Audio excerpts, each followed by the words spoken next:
So today I wanted to talk about beliefs.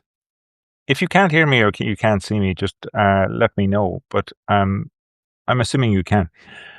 So today we want to talk about. I want to talk about beliefs. In my last live, I talked about values and the critical importance of knowing what your values are and knowing what the hierarchy of values that you have, or what is your hierarchy of values. So I'll just briefly go over that process because these two lives are inextricably linked. So to elicit your values or to get your values down on paper, it's a three-step process. And we're going to go into the fourth step here today. So the first step is to actually pick your values. So just to get a list or write them down. If you know what they are and you know what your value, if you've got a good idea of what your values are, write them down. But if not, then get a list. It's no big deal getting a list of values on the internet. There's millions of them. Just make sure that there's lots in that list, lots of options in that list. I have a list of about 200 that I use to support people. Then pick them between 5 and 9 because we should have at least 5 values, and our brains can't choose any more than or can't deal with any more than 9. So between 5 and 9. That's the second step.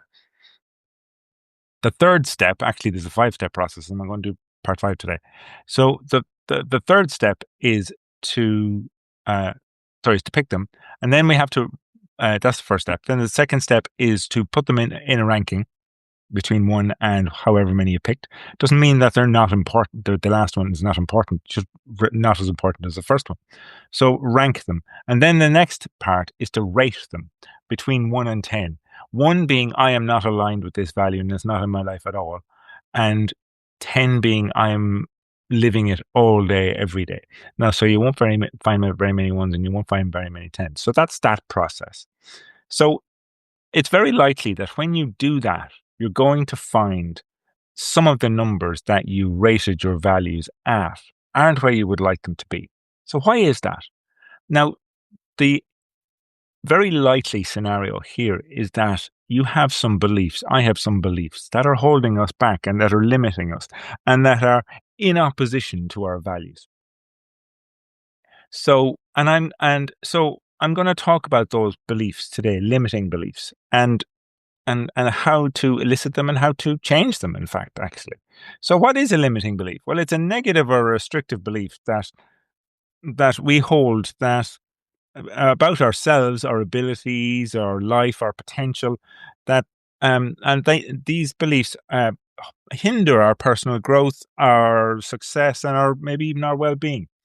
So that's what a value, a limiting belief is. Now, where do they come from? Well, they're rooted in your upbringing, they're rooted in societal norms, in your past experiences. So it's very, very likely that you and me have inherited beliefs from our parents in our upbringing that are limiting us now.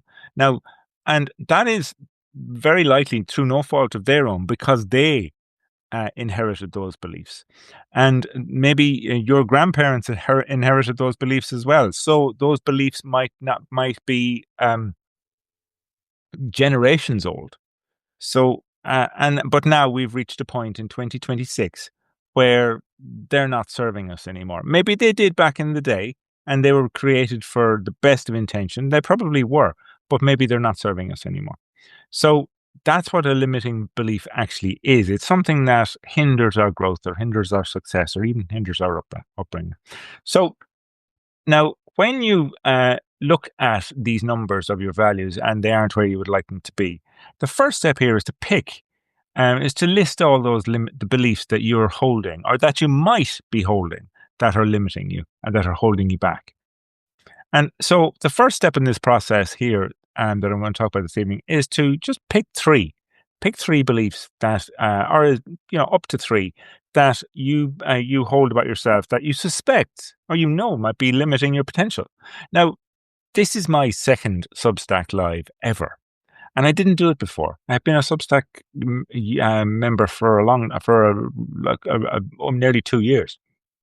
So why haven't I done anything about it right now? So a couple of beliefs that I was holding until right now. The couple of beliefs that I was holding is: one, I wasn't very good at it; two, I didn't have time; and three, I didn't really know how. So those are limiting beliefs that I'm going to use as an example here. So let's just say that again. One, I wasn't very good at it; two, I didn't know how; and three, I didn't have time. So those are the three we're going to work with, and your three will obviously be your three. So the next step is to assess, well, what's the impact here?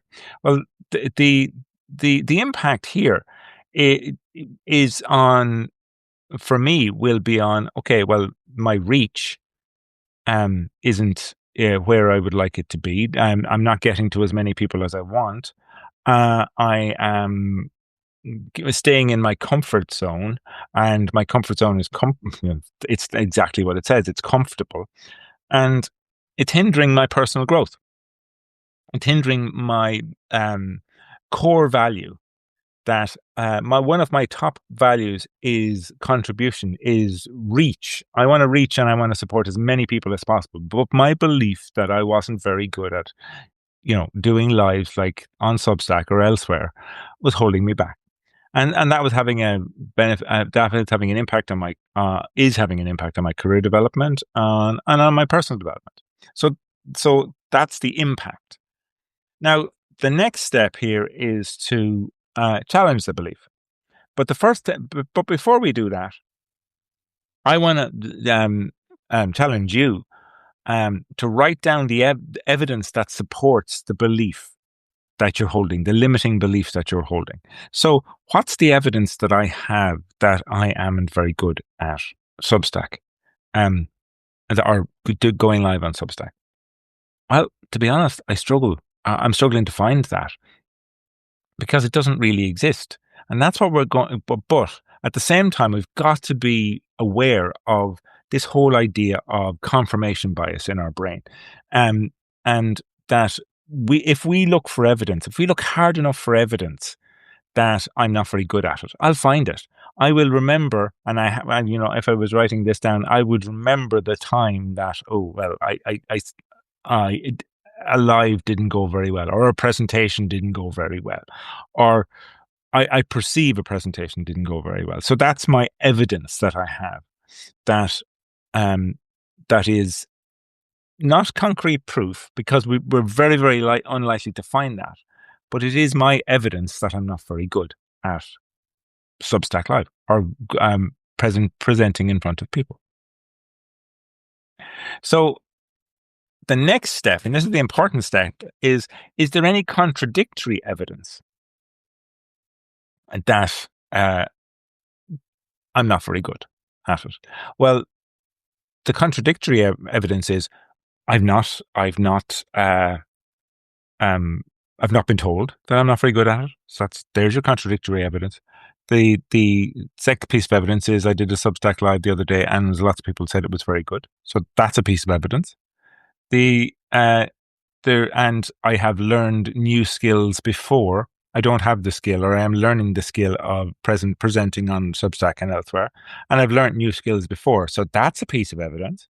So, and there's lots and lots and lots of pieces of evidence you can find. And this is work that, is a challenge. And I am challenging you to do this work. Find the evidence that the belief that you are holding, the limiting belief that you are holding, is not true, or might not be true. And write as much as possible. Give yourself time. Now, the next, so we've got our evidence that the belief, we've got our evidence that the belief might be true, and we've got our evidence that the belief might not be true. So based on the evidence that contradicts your self-limiting belief, let's reframe this into a positive. So, or an empowering statement, or empowering belief. Now, so the old limiting belief is I'm not very good at presenting publicly. And the empowering new belief that I am going to hold is I can learn new skills. I've done it 100 billion times before. We all have. And I can get good at this. So that is and that resonates with me. So it's important that when you write down the new empowering belief, that it excites you, that it's vivid, that it's compelling, that it's exciting, and that if it were true, then you would feel brilliant about yourself.